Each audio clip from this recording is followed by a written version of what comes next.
বেদিকা, বেদিকা ওঠ, ভেতরে গিয়ে শুবি, চল। পার্টি শেষ হয়ে গেছে কি? আরে পার্টি কখন শেষ হয়ে গেছে? এটা 2টো বাজে, চল। না না না না, আমাকে এখানে শুতে দে। তুই টেনশন কেন নিচ্ছিস? তোর তো আজকে দিনটা খুব ভালো কেটেছে। বাবা সুশান্ত দুজনেই একই পার্টিতে ছিল আর কি। ছাই ভালো দিন ছিল।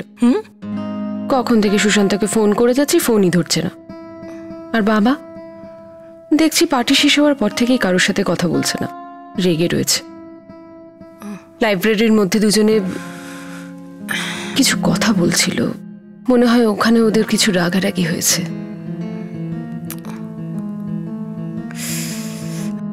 তোর কপালেও এটাই লেখা আছে। একদিকে তোর হিটলার বাবা আর আরেকদিকে তোর বয়ফ্রেন্ড জিনিয়াস ম্যান। তবে সুইটহার্ট, একদিন না একদিন এরকম নিশ্চয়ই আসবে যেদিন এই দুজনের মধ্যে তোকে শুধু একজনকেই বাঁচতে হবে। Take care.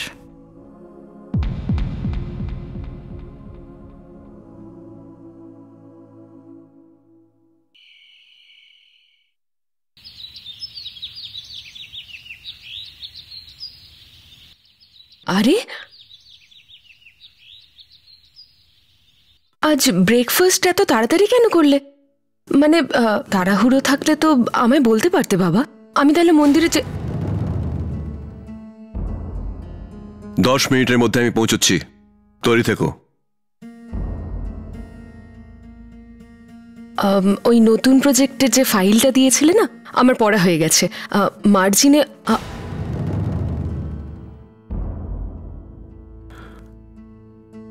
নতুন প্রজেক্ট ফাইলটা আমি চাই আরো ভালো করে পড়ো, আর আমার তরফ থেকে গো অ্যাহেড। আর মিটিংয়ে আমার সাথে আসার কোনো প্রয়োজন নেই। Good morning. কি ব্যাপারটা কি? সবাই এত চুপচাপ বসে আছো কেন? কারোর মুখে কোনো কথাই নেই? কি হলো, মৌনব্রত রাখার আদেশ দিয়েছেন নাকি? হ্যাঁ, আরে কোনো খারাপ খবর এসে নাকি যার জন্য এখানে শোক সভা হচ্ছে? বসুদা, আমি যাচ্ছি। আরে আমাকে অন্তত জলটা তো খেতে দে।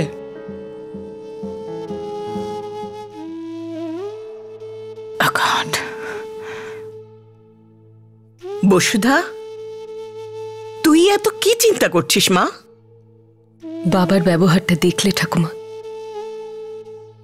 আজ জীবনে প্রথমবার বাবা নিজের নিয়ম ভাঙল। আজ অব্দি কোনো দিন বাবা আমায় ছাড়া ব্রেকফাস্ট করেনি, আমায় ছাড়া অফিস যায়নি। আজ অব্দি বাড়ির সীমানা পেরোনোর আগে সব সময় বাবা আমায় আশীর্বাদ করে গেছে।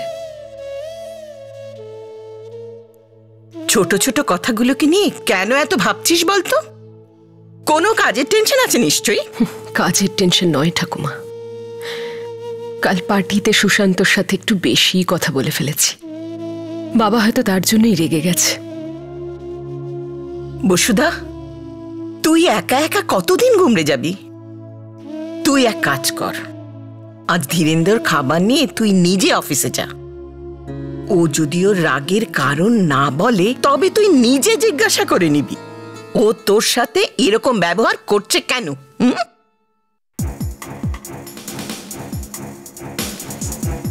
তোমার নিউজ টিমে সুশান্ত শর্মা নামে কোনো রিপোর্টার আছে? খোঁজ খবর নিচ্ছে আমার বিরুদ্ধে। ওই রিপোর্টটা গায়েব করো এক্ষুনি, এই মুহূর্তে। সামান্য একটা রিপোর্টার তো, প্রতিদিন এরকম তো কতজনই মরছে। যদি বসুধাকে খুশি করতে চাও তো আমি তোমায় 1 দিনের সময় দিলাম।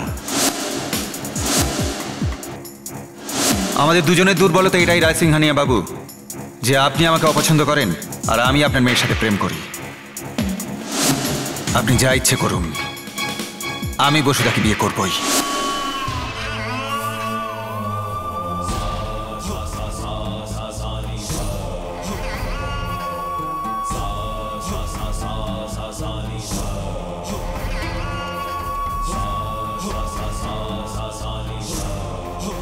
Good morning. সুশান্ত শর্মাকে এক্ষুনি পাঠান। চলে আসবে। আসলেই ওকে কনফারেন্স হলে পাঠিয়ে দেবেন। কোনো জরুরি কাজ থাকলে আমায় হুকুম করুন, আমি করে দিচ্ছি। না পান্ডে বাবু, আমার কাজটা ওর সাথে, আপনি আপনার কাজ করুন। স্যার, স্যার মনে হচ্ছে আবহাওয়া আজকে খুব গরম আছে। তাপমাত্রা বেড়ে যাওয়ার আগে মন দিয়ে খোঁজ করো যে সুশান্ত কোথায় আছে।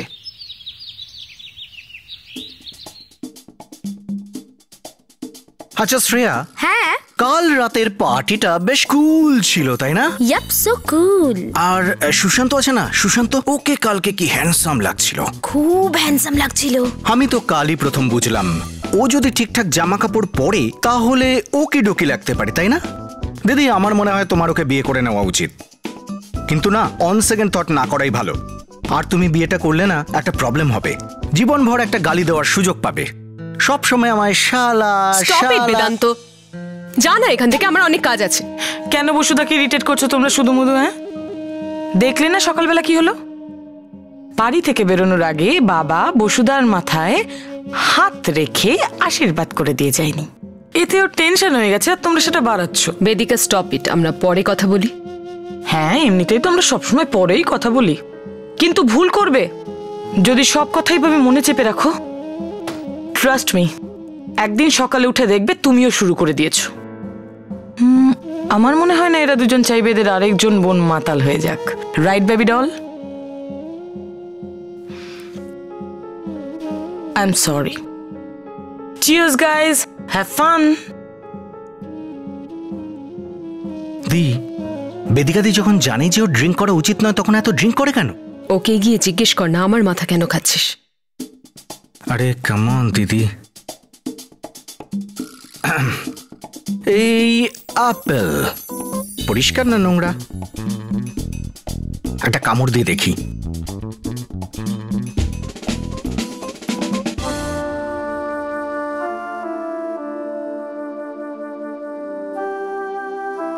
নোংরা অ্যাপেল খেতে বারণ করবেন আমায়?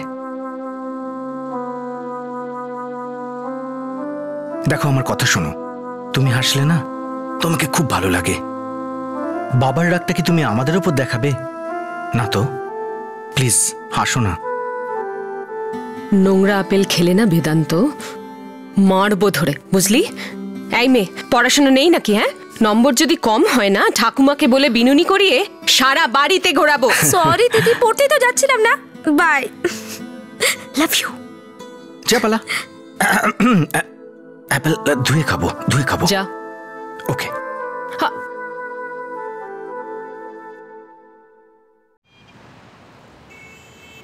শুধু এই কারণেই যে সিনহাবাবু আপনার খুব কাছের বন্ধু, আপনি আপনার নিউজ পেপারকে নিলামে রেখে আমার খবরটা ছাপানো আটকাতে চাইছেন।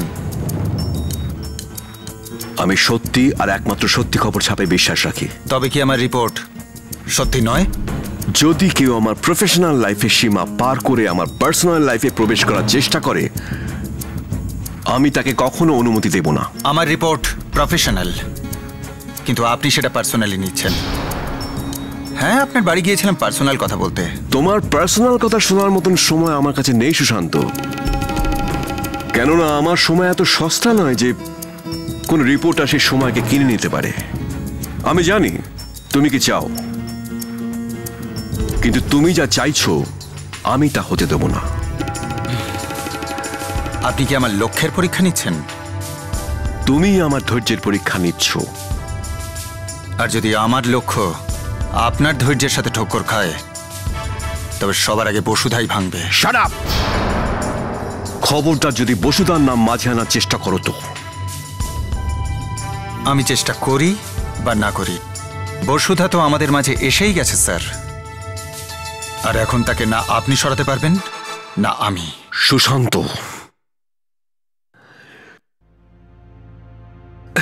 আয় আয় আয় বসুধা, আয় আয় মা। তুই 1000 বছর বাঁচবি, আমরা এতক্ষণ তোকে নিয়ে কথা বলছিলাম। যদি কথা শেষ হয়ে গিয়ে থাকে আমি আসি স্যার। আরে কোথায় যাচ্ছ সুশান্ত? আরে বসো, আমার সাথে লাঞ্চ করো। কাজের কথা তো হতেই থাকবে, মাঝে মাঝে পার্সোনাল কথা তো বলো। বসো, কাম অন। বাবা, জরুরি কথা হলে তোমরা দুজন বলে নাও, আমি পরে সার্ভ করছি। না মা, কথা হয়ে গেছে তাই না Sushant? Come on, sit down. আরে বসো সুশান্ত, নাকি তোমায় হাত ধরে বসাতে হবে? Come on, sit down, sit down. বাবা, আজ সব তোমার পছন্দের জিনিস বানিয়েছি। কখনো কখনো নিজের পছন্দের খাবারও বানাস। কি সুশান্ত, নিজের পছন্দটা আগে নাকি অন্যের পছন্দ আগে? কি হলো, তুমি তো কিছু বলছো না? যখন অন্যের পছন্দটাই নিজের পছন্দ হয়ে যায় তখন আর কি যায় আসে যে কার পছন্দ কোনটা স্যার? তুমি একদম ঠিক বলেছ, একদম ঠিক। এই বসুধা কি দেখো, আমার পছন্দটাই ওর কাছে সবকিছু, এমনকি আমার পছন্দের জন্য নিজের পছন্দকেও ত্যাগ করতে রাজি, তাই না বসুধা?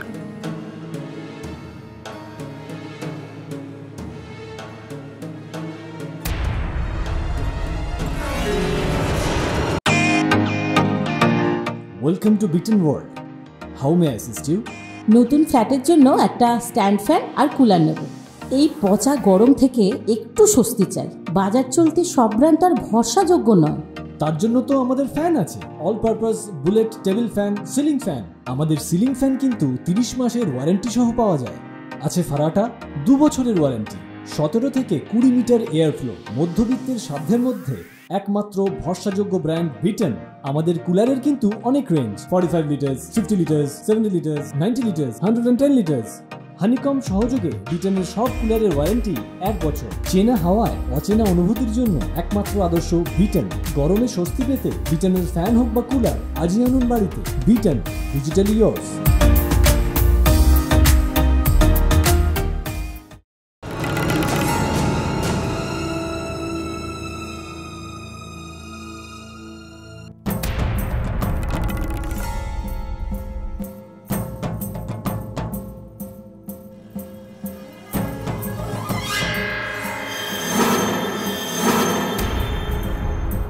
সরি, খুব খিদে পেয়ে গেছিল তো তাই। কোনো ব্যাপার না দেবযানী, আজকাল বস আমাদের এমপ্লয়ীদের ওপর একটু বেশি খুশি। বসুধাকে জিজ্ঞেস করো না কিভাবে জোর করে আমায় একসাথে লাঞ্চ করতে বসিয়ে দিলেন। লাঞ্চের জন্য ধন্যবাদ স্যার, কিংবা হয়তো বসুধাকেই ধন্যবাদটা জানানো উচিত। থ্যাঙ্কস বসুধা। মনে হচ্ছে তুমি আমার পছন্দেরও ততটাই চিন্তা করো যতটা তোমার বাবার পছন্দের করো। দাঁড়াও, তোমার একটা মূল্যবান জিনিস আমার কাছে আছে।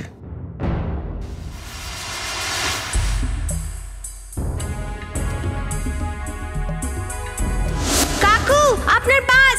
এই ধরো খবর কাগজের লোকটা। কোথায় ফেলে এসেছিলে?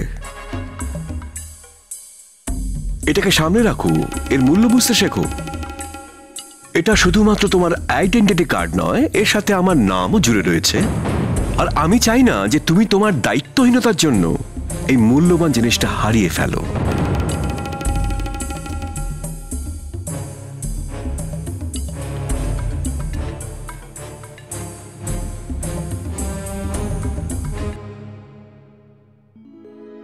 এই ফাইলটা তুমি বাবার কেবিনে ফেলে এসেছিলে।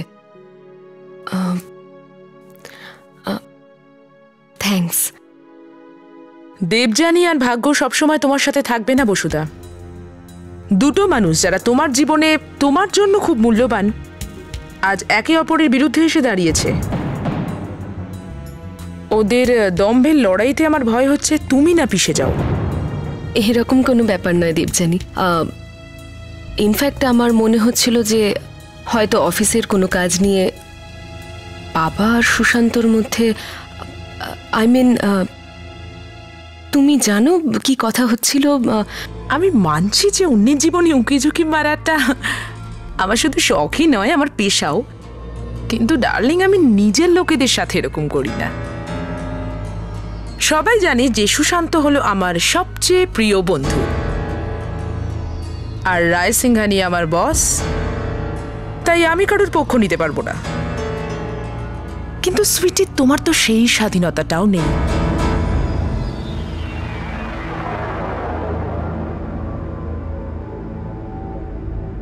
স্যার, আপনাকে একটু অস্থির লাগছে। পান্ডেবাবু, আমার অস্থিরতার কারণ তো আপনি ভালোভাবেই জানেন। স্যার, আপনার ইশারা যদি সুশান্ত রিপোর্টের দিকে হয়, তাহলে এটা আপনি ভালো করেই জানেন যে ও শোনে বটে, কিন্তু ও সেটাই করে যেটা ও করতে চায়। ওকে আটকানো আমার ক্ষমতার বাইরে। যদি সুশান্তকে আটকানো আপনার ক্ষমতার বাইরে হয়, তাহলে ওই চিফ এডিটরের চেয়ারে বসে আছেন কেন? ছেড়ে দিন, বেরিয়ে যান। স্যার, পুরো মিডিয়া জানে যে আমি আমার রেজিগনেশন আমার পকেটে নিয়ে ঘুরি। যদি আপনি বলেন তাহলে এখানে এখনই তারিখ লিখে আপনার হাতে তুলে দিচ্ছি।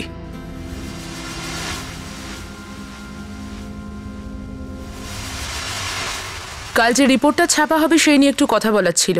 মে I come in? Come in.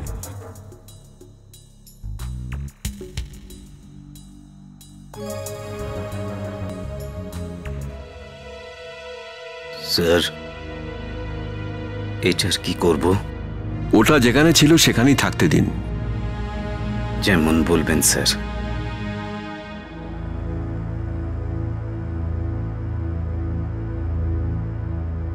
Yes. এটা ফাইল, এর মধ্যে কিছু ছবি আছে, দেখে নিন। স্টোরিটা খুব ইন্টারেস্টিং। এখন আমার এটা দেখার মতন সময় নেই, তুমি সংক্ষেপে বলো। হেডলাইন হবে ভালোবাসা আর কর্তব্যের মাঝে আটকে পড়া একটি মেয়ে। তুমি ঠিক জানো তুমি এই বিষয়ে কথা বলতে এসেছো? আপনি খুব ভালো করেই জানেন যে আমি কার বিষয় আর কি বলতে এসেছি। সুশান্তর বিষয়ে কথা বলতে এসেছো? আমি বসুধার বিষয়ে কথা বলতে এসেছি। সমস্যাটা আপনারা সুশান্তর মধ্যে, বসুধাকে কেন আপনি মাঝখানে টানছেন? জানি আমার এখন কি করা উচিত আর কি করা উচিত নয় এই ব্যাপারে পরামর্শ আমার এমপ্লয়ির কাছ থেকে নিতে আমি অভ্যস্ত নই।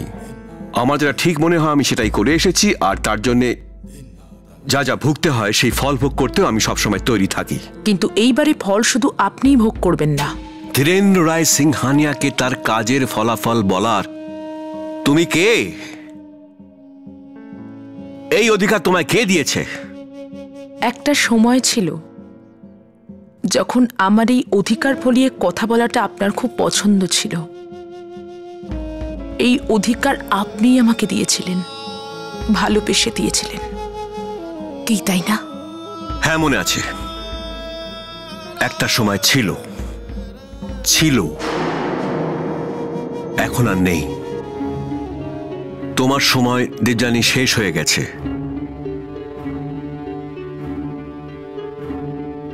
তুমি আসতে পারো।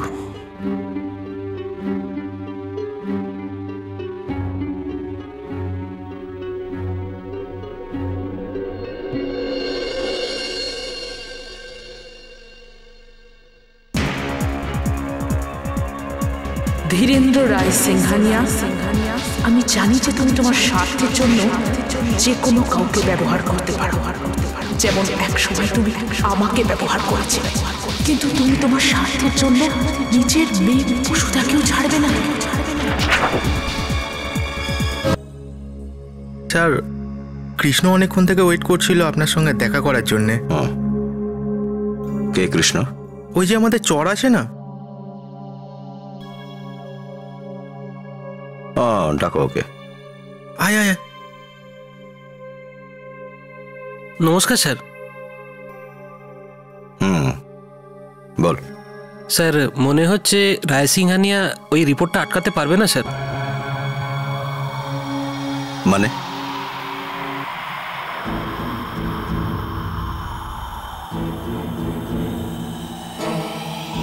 স্যার, কিন্তু আপনি তো বলছিলেন আপনার ওনার সঙ্গে সব কথা হয়ে গেছে, আর আর উনি কথাও দিয়েছিলেন যে ওই সুশান্তের রিপোর্টটা আটকে দেবেন। শুধু রায় সিংহানিয়া কেন, ও এখন কারোর কথাই শুনবে না। একবার যেটা ও মনের মধ্যে ভেবে নেয় সেটা করেই ছাড়ে। কালি লেপা ঘরেতে থেকেও নিজের গায়ে এতটুকুও দাগ লাগতে দিইনি আমি। আগুনের নদী থেকে সমুদ্র অব্দি পেরিয়েছি আমি, তবে এই সাদা জামায় এক ছিটে দাগও লাগতে দিইনি আমি। পলিটিক্সে যেটা অসম্ভব বলে মনে করা হয় সেটাও করে দেখিয়েছি আমি। আর এই ছোকরা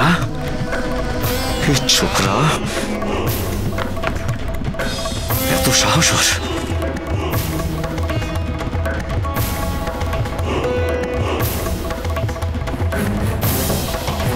বলুন সিনহাবাবু। বলার মতো কিছু বাকি নেই ধীরেন্দ্র। কেন, আবার কি হলো? হয়নি কিছুই, কিন্তু হতেই পারে। তুমি বলেছিলে তোমার ওই রিপোর্টারের সাথে তুমি কথা বলবে, কিন্তু এখনো পর্যন্ত কিছুই করনি। তোমায় দেওয়া সময়সীমা শেষ হয়ে গেছে। আমি তোমায় বলে রাখছি ধীরেন্দ্র, যদি তুমি তোমার ওই রিপোর্টারকে কিছুই না করতে পারো, তবে আমি এবার আমার পদ্ধতিতে কাজ শুরু করব। না না সিনহাবাবু, আপনাকে কিছু করতেও হবে না আর কিছু ভাবতেও হবে না। আমার কথা নড়চড় হয় না। আপনি শুধু সেই সময়ের জন্য অপেক্ষা করুন যখন আপনি সুশান্তর সাথে ঘটা দুর্ঘটনার খবর পেয়ে যাবেন।